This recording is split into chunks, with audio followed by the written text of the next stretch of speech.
Start करने वाले हैं एक और चैप्टर इस सीरीज़ में। 9th चैप्टर है हेरिडिटी एंड इवोल्यूशन।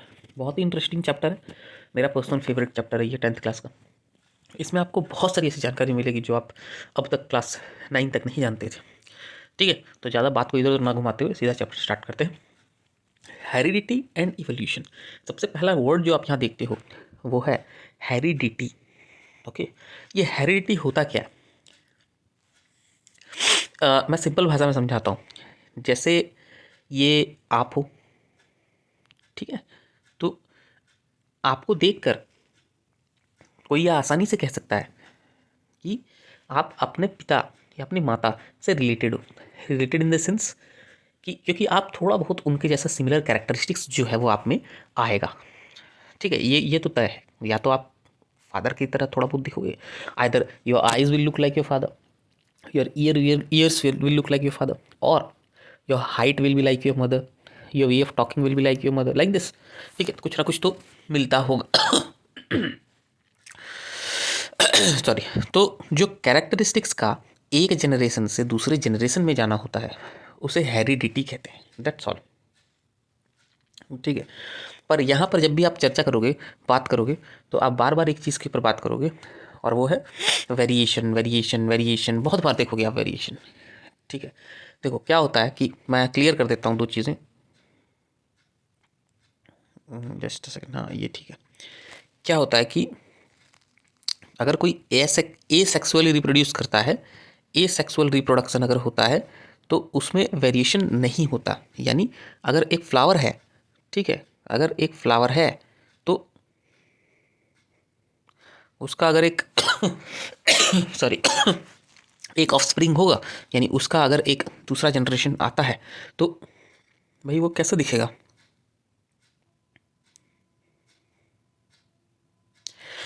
फ्लावर की तरह ही दिखेगा। तो वेरिएशंस इसमें हम ज़्यादा नहीं कह सकते, पर ऑन दी अदर हैंड अगर सेक्सुअल रिप्रोडक्शन होता है, ठीक है, तो इसमें आपको वेरिएशन ज़्यादा देखने को मिलेगा।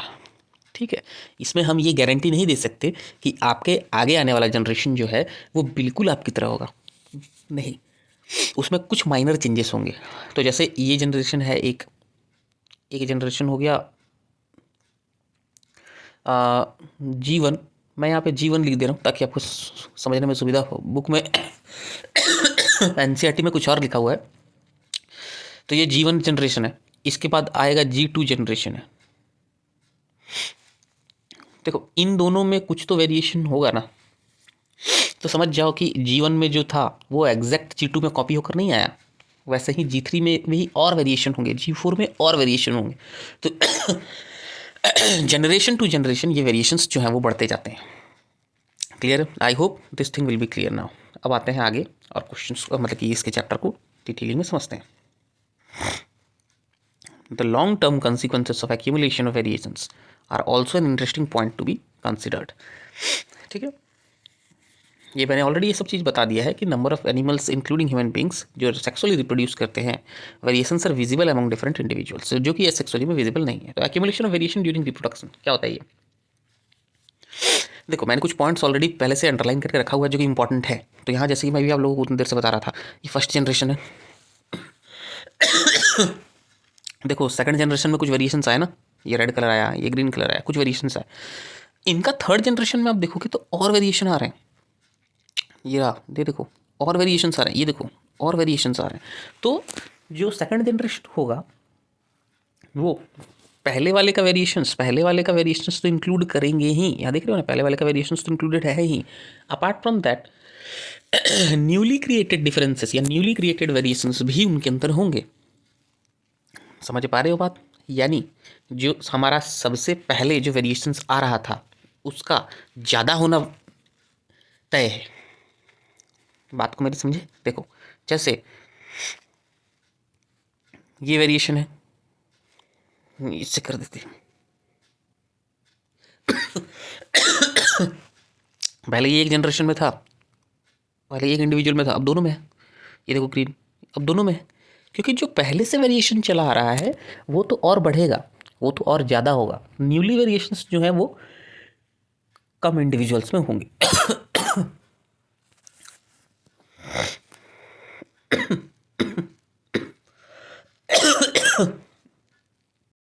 it's quite clear from this now. Okay, now let's move to another part. यहाँ पर आप देख रहे हो, यहाँ पर ये चीज़ क्लियरली मेंशन्ड है कि अगर एसेक्सुअल रिप्रोडक्शन होता है, जो कि मैंने ऑलरेडी आप लोगों को बताया हुआ है, तो माइनर डिफरेंसेस होते हैं, ठीक है, क्योंकि डीएनए कॉपिंग होगा, ठीक है ना। डीएनए कॉपिंग क्या होता है क्या नहीं वो मैं अभी आपको एक्सप्लेन करूंगा। डीएनए कॉपिंग एक ऐसा प्रोसेस है जिसपे कि जब नया प्रोजेनी, या हम कह सकते हैं कि नया जब जनरेशन आ रहा होता है, तो वो क्या करते हैं कि अपने पेरेंट्स से क्या होता है, डीएनए का कॉपिंग होता है, तब जाके एक नया सेट बनता है, राइट, क्रोमोसोम्स का, जिसे हम डीएनए कहते हैं। तो वो डीएनए कॉपिंग जो होता है वो कैरेक्टरिस्टिक्स को बड़े ही स्मार्टली तरीके से कॉपी करता है, ठीक है। तो एसेक्सुअल रिप्रोडक्शन में तो माइनर वेरिएशंस होने के चांस रहेंगे, बट सेक्सुअल रिप्रोडक्शन में चांसेस बढ़ जाते हैं, ठीक है। और rule of inheritance, Mendel's experiment, ये सब हम अभी आगे देखने वाले हैं, तो उससे अभी आपको और क्लियर होगा, ठीक है। Okay, so this now let's move. Bacteria का एक एग्जांपल दिया हुआ है जो कि हीट को सर्वाइव कर जाता है, ठीक है। आप देख रहे हो, एक मैं सिचुएशन आपको कहता हूँ कि मान लेते हैं कि एक जगह है, एक पॉन्ड है, ठीक है, और उस पॉन्ड में कई सारे बैक्टीरियाज रहते हैं। तो बैक्टीरियाज क्या है, अगर बाई चांस पॉन्ड का टेम्परेचर जो है ओवरऑल बढ़ने लगा, तो कुछ बैक्टीरियाज तो वैसे ही खत्म हो जाएंगे क्योंकि वो हायर टेम्परेचर में सर्वाइव नहीं कर पाएंगे, पर कुछ बैक्टीरियाज जो है वो सर्वाइव करना स्टार्ट कर देंगे। कुछ बैक्टीरियाज जो है वो अपने लिमिट को पुश करेंगे और वो सर्वाइव करने लगेंगे, ठीक है। तो यहाँ पे वो भी मेंशन किया गया कि bacteria that can withstand heat will survive better in heat wave. Okay, तो इसी को ही तो कहते हैं हम इवोल्यूशनरी प्रोसेस, राइट। क्योंकि उस बैक्टीरिया में ड्यू टू रिप्रोडक्शन एक वेरिएशन आया, and what is that variation, variation is to withstand greater temperatures, right. और वो वेरिएशन उससे हेल्प कर रहा है इन सर्वाइवल प्रोसेस। यही तो वेरिएशन का फायदा है या वेरिएशन का यूज़ है, हम कह सकते हैं। अब देखो, एक क्वेश्चन है यहाँ पर, इन टेक्स्ट क्वेश्चन बहुत इंपॉर्टेंट होते हैं, एनसीईआरटी के कोई भी क्वेश्चन बहुत इंपॉर्टेंट है, तो उसको अच्छे से कंप्लीट करना है। If a trait A exist in 10% of a population of an asexually reproducing species and a trait B exist in 60% of the same population, which trait is likely to have arisen earlier. देखो, मैंने already कहा था कि जो ज़्यादा है वही पहले से चला आ रहा है, हमने देखा था ना अभी थोड़ी देर पहले वेरिएशंस में, मैंने अभी आपको बताया था। तो ऑब्वियसली ट्रेट भी एग्जिस्ट अर्लियर, ओके, ट्रेट भी has arisen earlier, that's why it's more, right. How does the creation of variation in a species promote survival? I already gave you the example of bacteria. So you can directly give that example also. That's not any problem. That in a particular area, let's take it as a pond. When some bacteria are there and the overall temperature of the pond is increasing, then those bacteria which can withstand a greater temperatures, they can survive better, right? So these variations in this particular case is helping bacteria in their survival process. That's all you have tried. Okay, तो ये क्या है कि देखो, हर चीज़ जो है आपको बना बनाया स्पून फीड कर देने से आपके अंदर की क्यूरोसिटी मर जाएगी, राइट। तो कोशिश करो कि इन टेक्स्ट क्वेश्चंस को खुद से लिखने का, कोई भी क्वेश्चन को खुद से लिखने का ट्राई करो। वो बात अलग है कि अगर कल एग्जाम है और आज आप पढ़ने बैठे हुए हो, ठीक है, तो उस केस में तो आपको चाहिए प्रिपेयर्ड आंसर्स और आपको घिस घिस के पढ़ाई करना पड़ेगा। But I personally recommend to write your answers with your own. Okay, मैंने ऑलरेडी आपको ये सब बता रहा हूँ, आप चाहो तो भी लिख भी सकते हो, वीडियो को पॉज करके लिख भी सकते हो इसके आंसर्स, उसके बाद आप स्टार्ट कर सकते हो। तो हम आगे बढ़ते हैं, हेरिडिटी के बारे में जानते हैं। अभी तो उतने देर से हम हेरिडिटी पढ़ रहे थे बोलोगे, पर हेरिडिटी के बारे में कुछ डिटेल जानते हैं, ठीक है।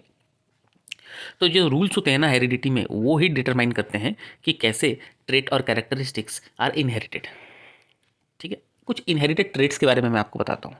इनहेरिटेड ट्रेट्स का मतलब क्या, जो हम अपने पेरेंट्स से लाते हैं अपने अंदर, चाहे वो वॉइस हो, चाहे वो हाइट हो, चाहे वो वे ऑफ टॉकिंग हो, चाहे वो वे ऑफ लुकिंग हो, कुछ भी हो, ठीक है। तो इनहेरिटेड ट्रेट्स में सबसे पहला पॉइंट जो है वो ये आता है, वैसे तो ह्यूमन पॉपुलेशन शो करता है a great deal of variations, ठीक है, पर फिर भी हम ये इनहेरिटेड ट्रेट का बात क्यों कर रहे हैं। यहाँ पर आप देख रहे हो राइट साइड में, किसी किसी इंसान का जो ये ईयर लोब होता है, यानी कि ये जो नीचे वाला हिस्सा होता है, ये फ्री होता है, किसी का ऐसे अटैच्ड होता है, तो किसी किसी का तो मैं और भी अजीब देखा हूँ, मतलब मैंने खुद अपनी आंखों से 3-4 वेरिएशंस देखा हुआ है ईयर के शेप में। तो ये कैसे आते हैं? ये आते हैं अपने पेरेंट्स से, या अगर पेरेंट्स से नहीं भी आए, मान लेते हैं कि हम, क्या ये गारंटीड नहीं है कि अगर मदर एंड फादर दोनों के ईयर लूप्स फ्री हैं, तो क्या बच्चे के 110% आप कह सकते हो कि उसके ईयर लूप फ्री होंगे? ऐसा नहीं है, हो सकता है उनके ग्रैंड पेरेंट्स के कैरेक्टरिस्टिक उस बच्चे में आ जाए और उनके ग्रैंड पेरेंट्स के अटैच्ड हो, उस बच्चे के अटैच्ड हो सकते हैं। It's very hard to guarantee this things, right, because they are purely inherited characteristics, ठीक है। पर हाँ, हम कुछ रूल लगाने की कोशिश तो करते हैं और उस रूल के बारे में हम स्टडी अभी करेंगे, ठीक है।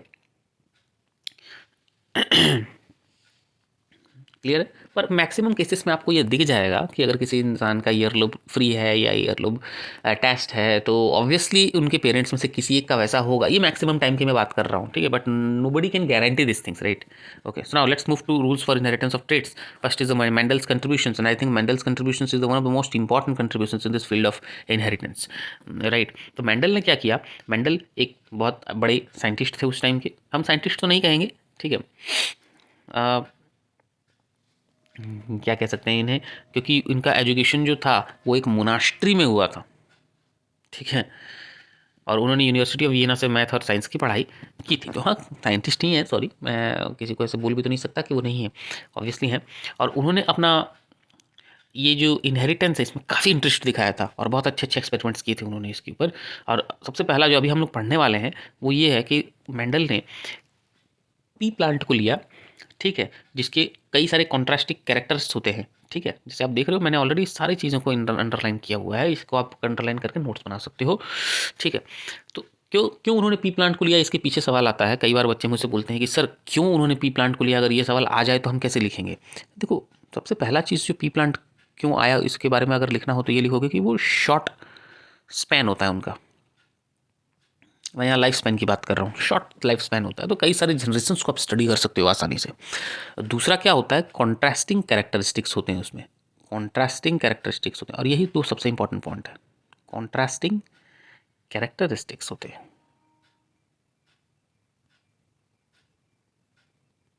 क्लियर।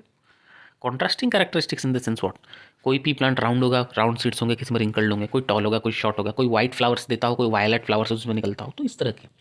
तो सबसे पहले उन्होंने क्या किया कि दो पी प्लांट लिया, एक टॉल और एक शॉर्ट, उनको क्रॉस किया इन द सेंस उनका रिप्रोडक्शन करवाया। तो उससे क्या होता है, यहाँ पर ध्यान से देखो, जो टॉल प्लांट होते हैं ना उनके, देखो क्या लिखा हुआ है, कैपिटल टी 2 बार, जो शॉर्ट होते हैं उनके स्मॉल टी 2 बार। तो आप क्या कह सकते हो इसको ये जो लिखा हुआ है ये, अब हम ये कह सकते हैं कि वो कैरेक्टरिस्टिक्स है, या फिर हम ये भी कह सकते हैं कि वो डीएनए है, ठीक है, ठीक ना, अपनी भाषा में तो आप इसे कह सकते हो। चलो अब इसको अगर हम क्रॉस ब्रीड करेंगे तो जो भी आंसर आता है ये काफ़ी इंटरेस्टिंग है, क्योंकि इसमें किसी एक कैरेक्टरिस्टिक को ही आप देखते हो, ठीक है। Capital T and small T दोनों को मिलाकर एक ऑफस्प्रिंग बना है, वही चारों ऑफस्प्रिंग आते हैं। आप यहाँ पर शॉर्ट्स नहीं देख रहे हो, शॉर्ट ट्री देख ही नहीं रहे हो, करेक्ट। तो इससे हमको क्या पता चलता है, इससे ये पता चलता है कि जो टॉल प्लांट है वो डोमिनेंट ट्रेट है, टॉलनेस जो है वो डोमिनेंट ट्रेट है, यानी एक कैपिटल टी अगर कहीं पर आ जाए तो वो पूरे प्लांट को टॉल कर देता है राइट पर एक स्मॉल टी अगर आ जाए तो वो पूरे प्लांट को टॉल नहीं कर पाता, क्योंकि small T is not a characteristics of being tall, rather it's a characteristic of being short, and to be short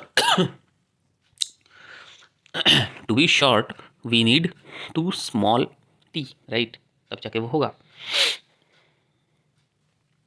तो इसमें हम एक और चीज़ जानते हैं, लॉ समझते हैं, लॉ ऑफ डोमिनेंस। डोमिनेंस मतलब टॉलनेस जो है वो डोमिनेंट कैरेक्टर है, और जो कैरेक्टर नहीं दिखता है जनरेशन में वो होते हैं recessive characters, correct. I hope this thing is clear now, okay very nice. जो क्वेश्चन है उसका आंसर आप कैसे करोगे, आपको ये शो कर रहा है ना कि इसमें भी डोमिनेंट और recessive what are the traits, basically Mendel's ने कैसे शो किया दैट कुछ ट्रेट्स डोमिनेंट है कुछ रिसेसिव है। तो उसमें आपको F1 प्रोजेनी के बारे में लिखना होगा कि F1 प्रोजेनी जो सबसे पहला प्रोजेनी आया हुआ था प्लांट्स को ऑब्वियसली उनका रिप्रोडक्शन करने पे, तो वो सारे के सारे एक ट्रेट शो करते थे, यानी कि वो ट्रेट डोमिनेंट हुए। और जब उन्हीं प्लांट्स को हम क्रॉस ब्रीड करने लगे तो क्रॉस ब्रीड करते समय क्या हुआ कि वो प्लांट्स जो हैं वो 3:1 की रेशियो में शो करने लगे, टॉलनेस एंड शॉर्टनेस को, याद है आप लोगों को, I hope you remember, ratio was 3:1, यानी उसमें से एक प्लांट दूसरे कैरेक्टरिस्टिक्स का और बाकी 3 एक कैरेक्टरिस्टिक्स के हो रहे थे, यानी कि सीधी बात है जो पहले वाला ट्रेट हमको दिखा था F1 में वो डोमिनेंट है, तभी तो रिसेसिव वाला छुप गया था ना, बस। How do Mendel's experiment show that traits are inherited independently, see when we will cross breed this, ठीक है, जब हम इन्हें क्रॉस ब्रीड करते हैं तो क्या होता है, हम देखे हैं कि जो हम 2-3 कैरेक्टरिस्टिक्स 4 कैरेक्टरिस्टिक्स को एक साथ लेकर चलते हैं, याद है आपको ये वाला, वो रेड कलर के जो सीड्स थे, येलो कलर के थे, राउंड थे, रिंकल्ड थे, तो उनमें क्या हो रहा था, कुछ जो थे वो तो भाई एग्जैक्ट वही शो कर रहे थे, यानी just let me show this, yes, कुछ जो थे वो राउंड और ग्रीन ही थे, कुछ जो थे वो रिंकल्ड और येलो ही थे, पर कुछ जो थे वो तो मिक्सचर भी शो कर रहे थे, राइट। कोई राउंड थे पर रिंकल्ड थे, कोई येलो थे और राउंड थे। समझ पा रहे हो, समझ पा रहे हो ये चीज़ को। तो कोई ग्रीन थे और ये रिंकल्ड थे, कोई येलो थे राउंड थे, तो मिक्सचर हो रहे हैं। यानी कि ये इंडिपेंडेंटली इनहेरिट हो रहे हैं, इनका कोई ऐसा फिक्स्ड पैटर्न नहीं होता कि हाँ भाई अगर रेड होगा तो अपने साथ वो राउंडनेस ही हमेशा लेकर आएगा। मैंने कहने की बात है, अगर ग्रीन पीस हैं तो वो हमेशा राउंड ही होंगे, वो कभी रिंकल्ड नहीं होंगे, नहीं ऐसा नहीं होता। They are independently inherited. Okay, और इसी को ही इंडिपेंडेंट असॉर्टमेंट कहते हैं, लॉ ऑफ इंडिपेंडेंट असॉर्टमेंट, जो कि मैंने ऑलरेडी डिस्कस किया हुआ है। A man with blood group A marries a woman with blood group O and their daughter has blood group O. Is this information enough to tell you that which of the traits blood group A or O is dominant? Why or why not? See, clearly this information is not enough because जो daughter में ओ आया हुआ है ना, एक चीज़ देखो, आप भी जानते हो, हमेशा मैंने भी बहुत बार चैप्टर को एक्सप्लेन करते समय आप लोगों को बताया है कि जब भी दो रिसेसिव एलील होंगे तब जाके ही वो रिसेसिव कैरेक्टरिस्टिक्स शो करेंगे, राइट। और कोई एक भी डोमिनेंट या एलील आ गया तो वो पूरे प्लांट को टॉल कर देगा। हमने पढ़ा था ना पिछली बार, रिसेसिव होने के लिए यानी वो 3:1 में 1 रेशियो होने के लिए उन दोनों को ही रिसेसिव एलील कैरी करना चाहिए। तो हो सकता है कि उस बच्ची में जो डॉटर हैं उनमें मदर एंड फादर के रिसेसिव एलील आए हों, जो कि ओ ब्लड ग्रुप हो, इसलिए उस डॉटर का ओ आया हो। तो हम ये गारंटीड नहीं कह सकते कि वो डोमिनेंट ही होगा या रिसेसिव ही होगा। So this information is not enough. Okay, how is the sex of the child determined in human beings? Come on, these things I've already explained you, right, about the XX chromosomes and XY chromosomes, correct. तो father में XY chromosomes होते हैं और Y जो है, जो smaller होता है थोड़ी सी साइज में, वही मेजर डिफरेंस लाता है या फिर जेंडर, बॉय का जेंडर देता है उस फिटस को, राइट। अदरवाइज बाय डिफ़ॉल्ट सभी XX क्रोमोसोम्स होते हैं, अपनी मदर से XX कैरी करते हैं। तो हम यही कह सकते हैं कि बाय डिफ़ॉल्ट सभी गर्ल्स होते हैं जब तक Y क्रोमोसोम्स ना आए वो बॉयज़ ना बने। क्लियर है? Now let's move to another interesting part. Okay, one thing I will do, क्योंकि ये हम एक सिंगल चैप्टर को इतना लंबा कर देंगे तो बहुत बोरिंग हो जाएगा, तो मैं ये जो हमारा हेरिडिटी पार्ट है वो मैं इस वीडियो में रखता हूँ, इस चैप्टर में रखता हूँ, यानी कि हम इस क्लास में रखते हैं। और इवोल्यूशन मैं आपको अनदर लेक्चर में समझाऊंगा, हमारे अनदर सेशन में समझाऊंगा मैं आपको, ठीक है। Okay then, bye bye, will soon meet in our next session. Okay, and then will complete evolution part. Have a nice day everyone.